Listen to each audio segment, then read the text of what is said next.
The Rainwater Killer, a Haunted Library exclusive, Episode 1. I haven't been up north since I was a little kid. My parents had some kinfolk in New Hampshire, and we had gone to visit a few times when I was younger. I was 6 or 7, and it was 100 years ago. I don't remember much of it. So last Wednesday night, when I'd received a phone call from Sheriff John Lutz of the New York Violent Crimes Investigation Unit, the NYVCIU for short, to come up to investigate a violent crime that had recently happened, I was flattered and taken back both. My name is Frank Allen, and I'm lead homicide detective at the Benton County Sheriff's Office in Northwest Arkansas. I hold a Ph.D. in criminal justice. At 45 years old, apparently, I'm a renowned detective for these types of cases, especially to be getting calls from the folks up north. I've solved 2 cold case murder investigations, had 2 active serial killers arrested and put away, and I've worked hundreds of violent crime cases since becoming a police officer at 18, long before even being promoted.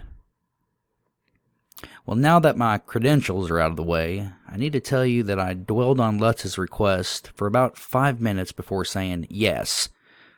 If anything, I need a vacation from the South, and since it's entering into mid-September, I'm thinking this will be the perfect time to go up north. As beautiful as the Ozarks are, I hear up north is even prettier in the fall.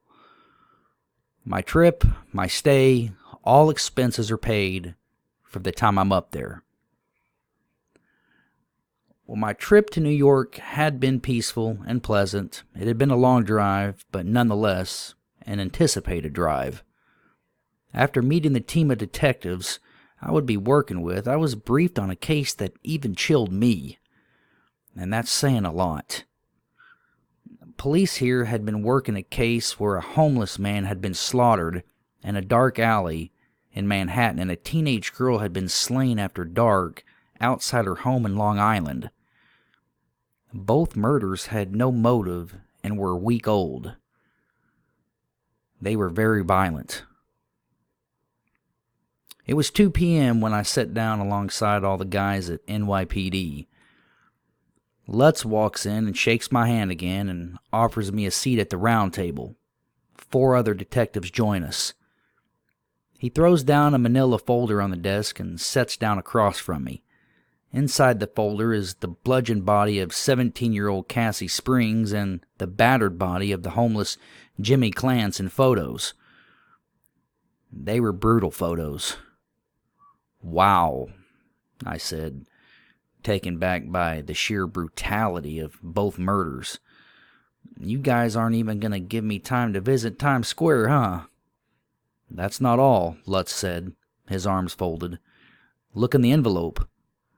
I pulled out 2 small vials that appeared to be filled with liquid. Water?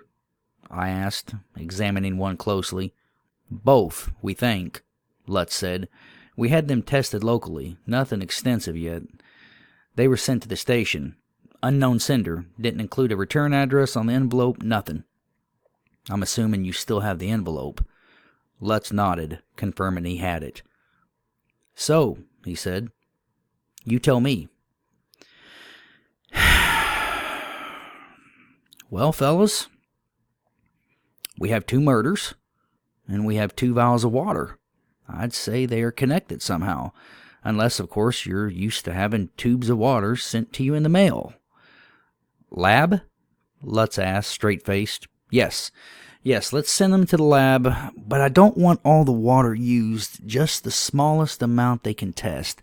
I'd like to keep these handy. The water appears...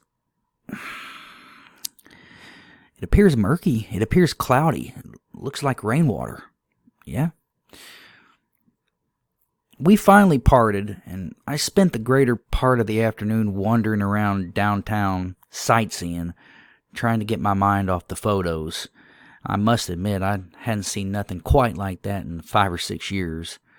I've never seen anything quite like that in my history of being a detective, but anything close to that would had to have been some time ago back in Arkansas.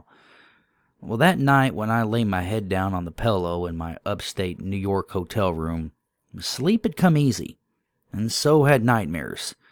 So vivid, in fact, I remembered them the next day. Dark figures, bloodied bodies, tortured souls, and shadows moving in and out of a space.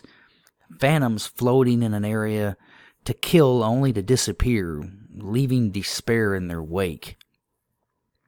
Whoever this was had somehow gotten into my head, and nobody ever gets in my head. And that's what scared me.